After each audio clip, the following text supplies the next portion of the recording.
friends, in this video we are going to discuss about heterocyclic compounds. But before letting to go to our topic, I just want to discuss about why this compound is different with alicyclic or aromatic compounds. Earlier we studied about alicyclic compounds where the number of carbon atoms is more than 3 to form a cyclic compound, and then aromatic where there is a fixed carbon numbers, a ring shaped compound with benzene ring we call alternate double bonds. Now heterocyclic, but in general there are just two type of cyclic compounds or closed chain compounds. One is called homocyclic and another is called heterocyclic.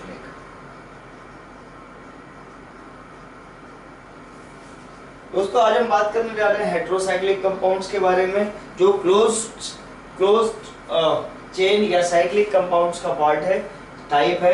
अभी तक हमने पढ़ा alicyclic और aromatic compound. Alicyclic compound वो compound होते हैं जिसके अंदर 3 या 3 से ज्यादा कार्बन मिलकर एक क्लोज स्ट्रक्चर बनाते हैं। इसमें प्रोपीन से लेकर के और इससे बड़े जितने भी कंपाउंड्स हैं वो साइक्लो स्ट्रक्चर फॉर्म कर सकते हैं। दूसरा एरोमेटिक कंपाउंड, जिसके अंदर हमने पढ़ा कि बेंजीन रिंग होती है, और बेंजीन रिंग का मतलब हो गया कि hexagonal structure with alternate double bonds.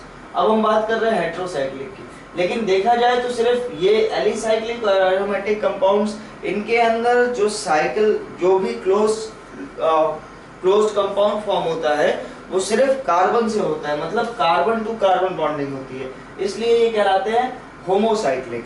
Homo means same और साइक्लिक मतलब एक साइकिल के अंदर जो कंपाउंड फॉर्म हो रहे हैं वो सेम कार्बन के ही बने हुए हैं। लेकिन हेटेरोसाइक्लिक कंपाउंड्स वो कंपाउंड्स होते हैं जिसके अंदर कार्बन के अलावा 1 या 2 ऐसे एलिमेंट्स भी होते हैं, ऐसे एटम्स भी होते हैं जो कार्बन नॉन कार्बन है, जैसे nitrogen, oxygen, sulphur etcetera.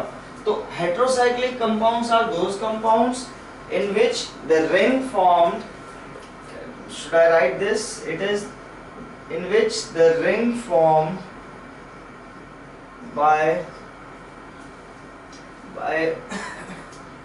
these compounds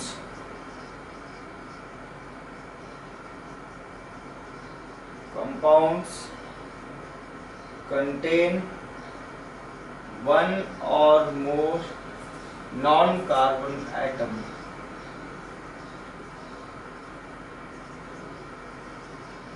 Like nitrogen,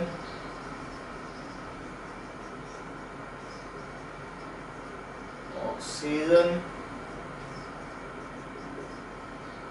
sulfur, etc.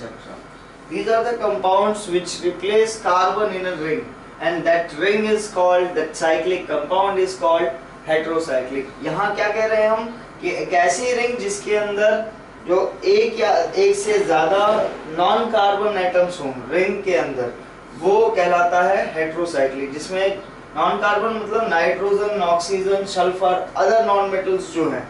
और like for example if you take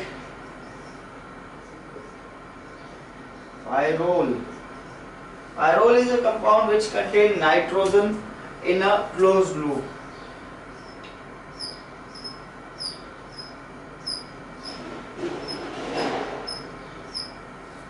ये है आपका बेसिक स्ट्रक्चर जहां कार्बन कार्बन डबल बॉन्ड है और नाइट्रोजन क्लोज रिंग के अंदर आ रहा है। अब इसे हम बैलेंस्ड करेंगे। So this is your complete balanced pyrrole compound, which is a heterocyclic compound containing nitrogen as a closed ring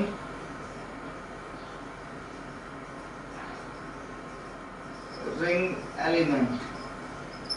जहां नाइट्रोजन जुड़ा हुआ है एक क्लोज रिंग के अंदर, इसलिए इसका नाम पायरॉल है और ये एक हेटेरोसाइक्लिक कंपाउंड है।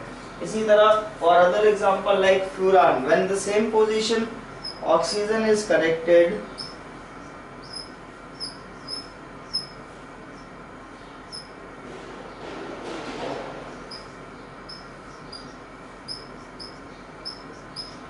Now you can see this compound, it's called furan, FURAN. In this compound, the closed loop structure contains oxygen, which is a non-carbon atom. Similarly, so many compounds are there which can form the closed structure without containing all the carbons, or we can say containing one or more different elements rather than carbon. इसी तरह से और भी structure बनते हैं जहां पर एक क्लोज्ड रिंग बनाने के लिए सिर्फ कार्बन ही नहीं, एक या एक से ज्यादा नॉन कार्बन एटम्स भी यूज होते हैं। ऐसे क्लोज्ड कंपाउंड्स या साइक्लिक कंपाउंड्स को हम कहते हैं heterocyclic compound. Thank you for watching this video. I hope you enjoy it.